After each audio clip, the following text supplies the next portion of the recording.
જુદી જુદી જ્ઞાતિઓ જુદા જુદા સમાજ સામે આવી જાય તો એ સમાજને નુકસાન થતું હોય છે. જુદા જુદા ધર્મો વચ્ચે લડાઈ ઝઘડા થાય તો એ પણ નુકસાન થાય. હવે જૂનાગઢમાં જે અપહરણ કાંડ સર્જાયું છે અને એ અપહરણ કાંડ પછી દલિત સમાજ અને ક્ષત્રિય સમાજ સામે ન આવી જાય તે ઈચ્છનીય છે.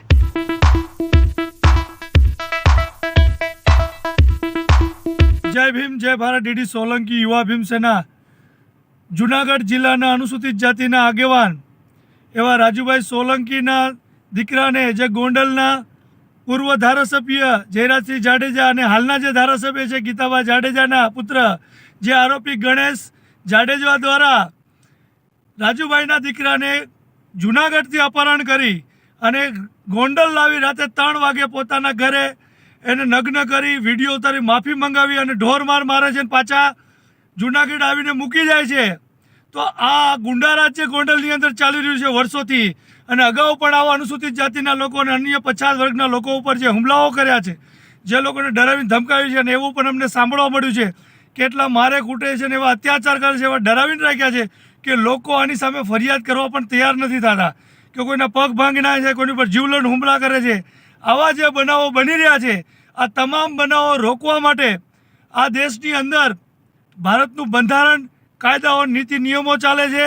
ગુંડારાજ ચાલતું નથી, એનું કાયદાનું ભાન કરાવવા માટે આપણે કલેક્ટર થ્રુ મુખ્યમંત્રીને ચેતવણી પત્ર દેવા માટે સમસ્ત અનુસૂચિત જાતિ રાજકોટ શહેર જિલ્લાના તમામ દલિત સમાજના આગેવાનો, રાજકીય, બિન રાજકીય અગ્રણીઓ અને તમામ સંગઠનો, ભાઈઓ બહેનો, ખાસ કરીને ભીમ યોદ્ધાઓને મારું આહ્વાન છે કે આવતીકાલે સોમવારે 3/6/2024ના રોજ સવારે 11 કલાકે રાજકોટ કલેક્ટર કચેરીએ મોટીમાં મોટી સંખ્યામાં ભેગું થવાનું છે અને આ લોકોને કાયદાનું ભાન કરવાનું છે.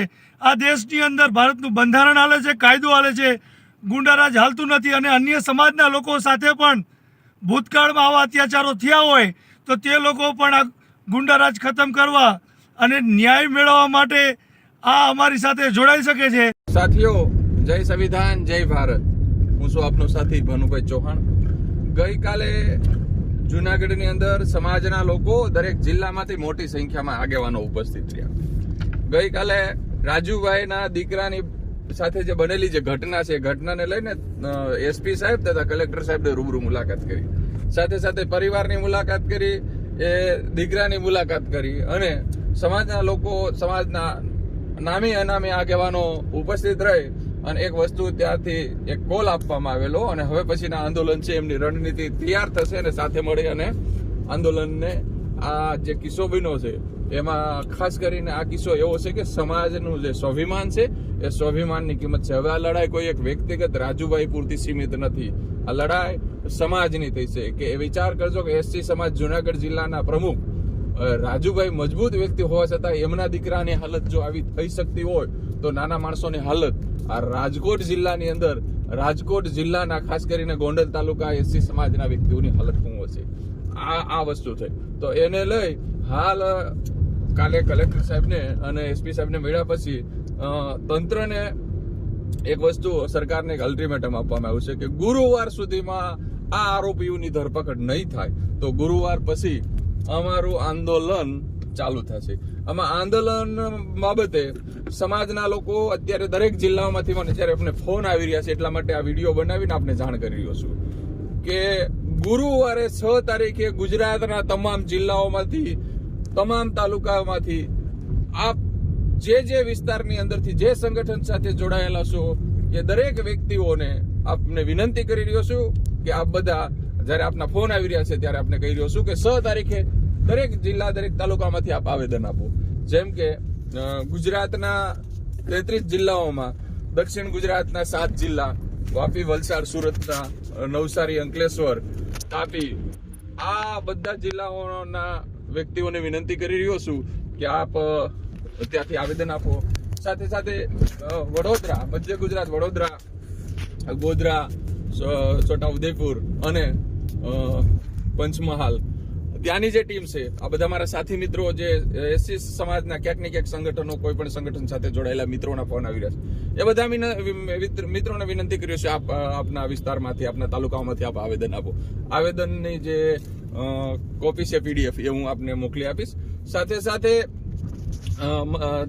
ઉત્તર ગુજરાતની ટીમ સાથે સાથે અમદાવાદ, ગાંધીનગર, ઉત્તર ગુજરાતમાંથી બનાસકાંઠા, સાબરકાંઠા, હિંમતનગર અને મહેસાણા સુધીની ટીમને વિનંતી કરી રહ્યો છું. સાથે સાથે સૌરાષ્ટ્રના દરેક જિલ્લાઓ અને ભાવનગર, અમરેલી, જુનાગઢ, ગીર સોમનાથ, સુરેન્દ્રનગર, રાજકોટ, જામનગર, પોરબંદર, કચ્છ, ભુજ સુધી આ દરેક વ્યક્તિઓને દરેક પોતપોતાના તાલુકા, જિલ્લામાં જ્યાં આપને જે પેલેસ નજીક થતું હોય ત્યાં આપ આવેદન આપો. સાથે સાથે કાલનો મારો વિડીયો મૂક્યા પછી ખૂબ જ લોકોએ આ વિડીયો અમારા જોયા કાલે, અને ત્યાર પછી ઘણા ખરા લોકોએ ખૂબ સારી વાત કરી કે આ એક વ્યક્તિ છે એ આવો હોય જ નહીં, પણ આ વસ્તુ કરાય જ નહીં. સાથે સાથે ક્ષત્રિય સમાજના ઘણા વ્યક્તિઓનો પણ આમાં સોલંકી પરિવારને અને એસસી સમાજને સમર્થન આપી રહ્યા છે. તો ખાસ આજ એક સોખવટ કરી દઉં કે એક યાદ રાખજો કે આપણી લડાઈ કોઈ જ્ઞાતિ સામે નથી, આ એક વ્યક્તિ સામે છે કે જે વ્યક્તિએ આવું કૃત્ય કરી અને કાયદો અને વ્યવસ્થા જે છે એ જાળવી નથી.